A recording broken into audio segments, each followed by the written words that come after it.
श्री कृष्ण कहते हैं, जिस मनुष्य का मन भविष्य के भय में डूब गया, उसका वर्तमान नष्ट हो जाता है। याद रखिए, भय हमेशा कल्पना से पैदा होता है और मन जितना कमजोर होता जाता है, कल्पनाएं उतनी भयानक होती जाती हैं।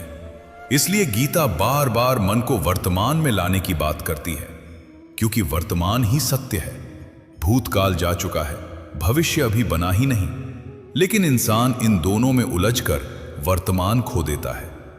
अब यहां एक और गहरा प्रश्न आता है, यदि फल की इच्छा न रखें तो फिर मेहनत क्यों करें? यही बात सबसे ज्यादा लोग गलत समझते हैं। गीता कभी आलस्य नहीं सिखाती। श्री कृष्ण अर्जुन से यह नहीं कहते कि युद्ध छोड़ दो, वो कहते हैं पूर्ण शक्ति से कर्म करो, लेकिन अपने मन को परिणाम का गुलाम मत बनाओ। यही अंतर है। कर्म योग का अर्थ है काम करो, लेकिन काम तुम्हारे मन पर राज न करे। यदि सफलता मिले तो अहंकार ना आए, यदि असफलता मिले तो आत्मघृणा ना आए, क्योंकि दोनों ही अस्थायी हैं। आज दुनिया का सबसे बड़ा रोग क्या है जानते हो? लोग खुद की कीमत परिणामों से तय करने लगे हैं। अगर पैसा है तो मैं सफल हूं, अगर लोग तारीफ करें तो मैं अच्छा हूं, अगर हार गया तो मैं बेकार हूं। लेकिन गीता कहती है, तुम्हारी कीमत तुम्हारे परिणाम से नहीं तय होती। आत्मा का मूल्य कभी कम नहीं होता। एक असफलता तुम्हें छोटा नहीं बनाती, जैसे एक सफलता तुम्हें भगवान नहीं बना देती। लेकिन मनुष्य हर हार को अपनी पहचान बना लेता है और फिर धीरे धीरे भीतर से टूटने लगता है।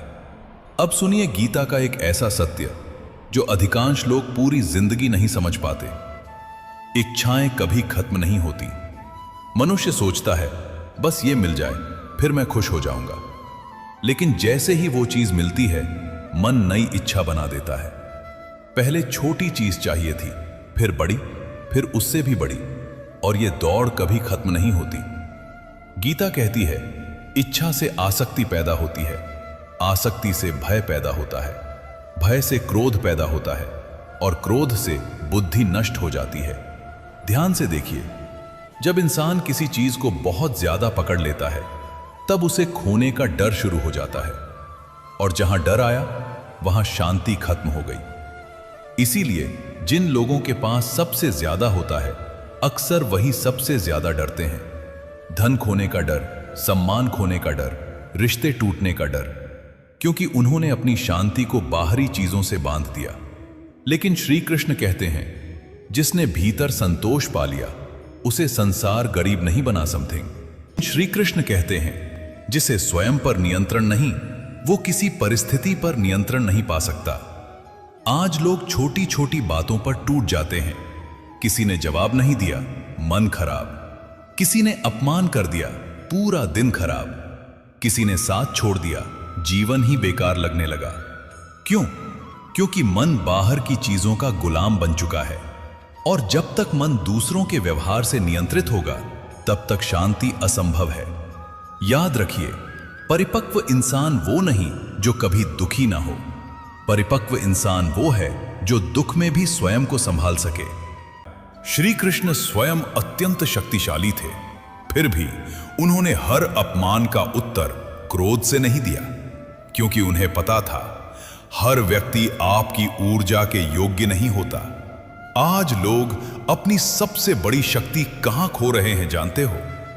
अनावश्यक लोगों में, अनावश्यक बहसों में, अनावश्यक तुलना में। और फिर कहते हैं मन शांत नहीं रहता।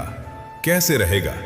जब पूरा दिन मन बाहर बिखरा रहेगा तो भीतर स्थिरता कहां से आएगी?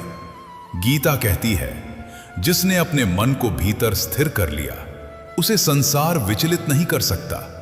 लोग समझते हैं जिसके पास धन है वही बड़ा है, जिसके पीछे भीड़ है वही सफल है, जिसका नाम सबसे ऊंचा है वही शक्तिशाली है। लेकिन गीता एक बिल्कुल अलग सत्य बताती है। जीवन में जो भी होता है वो हमें कुछ सिखाने आता है। कभी हार अहंकार तोड़ती है, कभी दर्द इंसान को मजबूत बनाता है, कभी अकेलापन आत्मा से मिलाता है। सोचिए, यदि जीवन में कभी अंधेरा ना आता तो क्या इंसान प्रकाश की कीमत समझ पाता? यदि सब कुछ आसानी से मिल जाता तो क्या धैर्य पैदा होता? यदि कभी कोई छोड़कर न जाता तो क्या आत्मनिर्भरता आती? इसलिए गीता दुख से भागना नहीं सिखाती, वो दुख को समझना सिखाती है, क्योंकि हर पीड़ा के पीछे कोई शिक्षा छिपी होती है।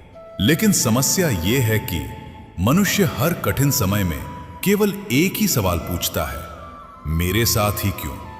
जबकि गीता कहती है, ये मुझे क्या सिखाने आया है? बस यही सोच इंसान को बदल देती है।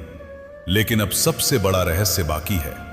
यदि संसार अस्थायी है, यदि इच्छाएं अंतहीन हैं, यदि परिणाम हमारे हाथ में नहीं, तो फिर मनुष्य को जीवन जीना कैसे चाहिए? कैसे जिए कि दुख हमें तोड़ न सके? कैसे जिए कि भीतर स्थिरता बनी रहे? कैसे जिए कि संसार बदलता रहे लेकिन मन शांत रहे? श्री कृष्ण कहते हैं, अकेलापन दंड नहीं, अवसर है।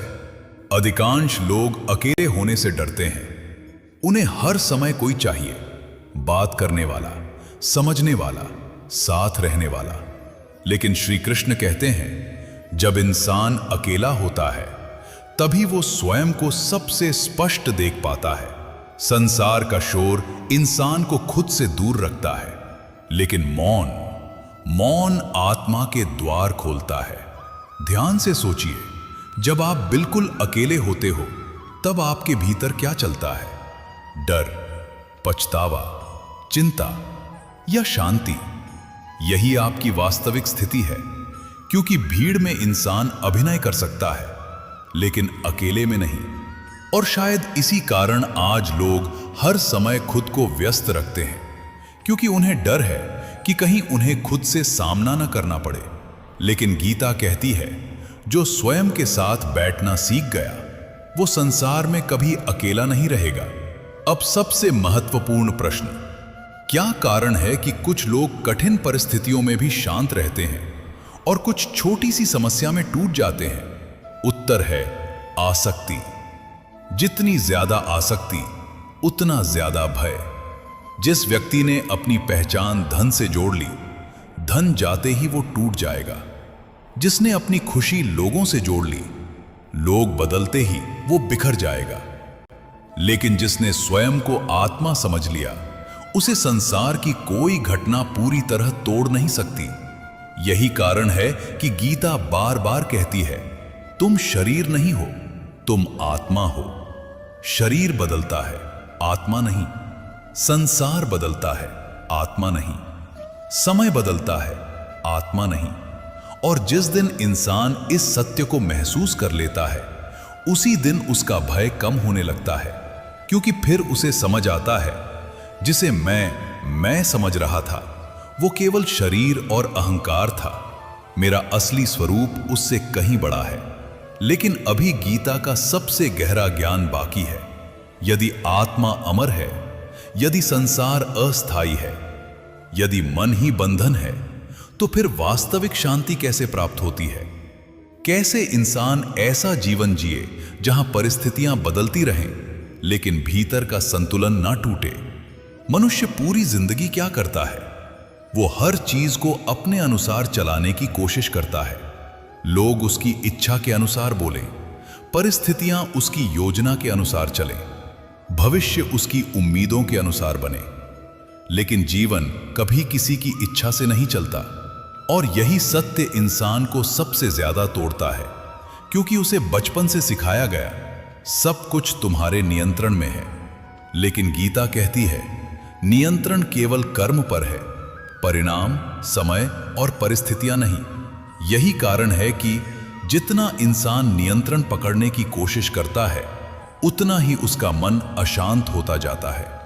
ध्यान से देखिए, आप किसी को प्रेम दे सकते हैं लेकिन उसे रोक नहीं सकते।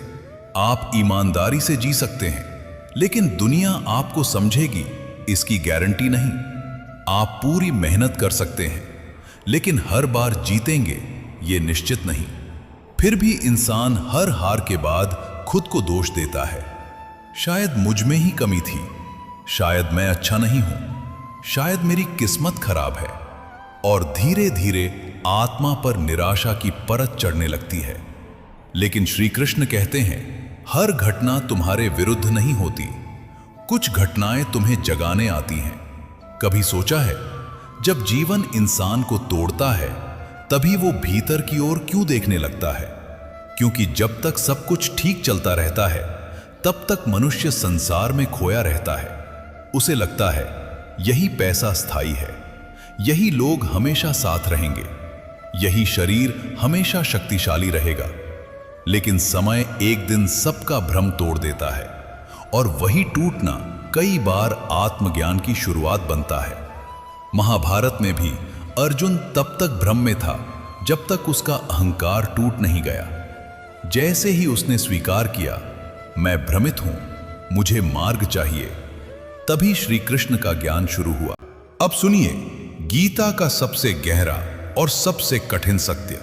अधिकांश लोग सोचते हैं कि उनका दुख लोगों की वजह से है, लेकिन गीता कहती है दुख लोगों से नहीं, उनसे जुड़ी अपेक्षाओं से पैदा होता है। जब आप किसी से उम्मीद बांधते हो तभी भय शुरू होता है। अगर वो बदल गया तो, अगर उसने छोड़ दिया तो, अगर उसने मेरी कदर नहीं की तो, और फिर इंसान हर समय भीतर से डरता रहता है। यही आसक्ति है। ध्यायतो विषयान पुंसः संगस्तेषुपजायते। अर्थ, विषयों का चिंतन करने से उनमें आसक्ति पैदा होती है। ध्यान से समझिए, जिस चीज के बारे में मन बार बार सोचता है, धीरे धीरे उससे बंध जाता है, और जहां बंधन आया वहां भय आ गया, फिर वही भय दुख बन जाता है। इसीलिए श्री कृष्ण कहते हैं, जिसने स्वयं को संसार से अत्यधिक बांध लिया, उसकी शांति नष्ट हो जाएगी।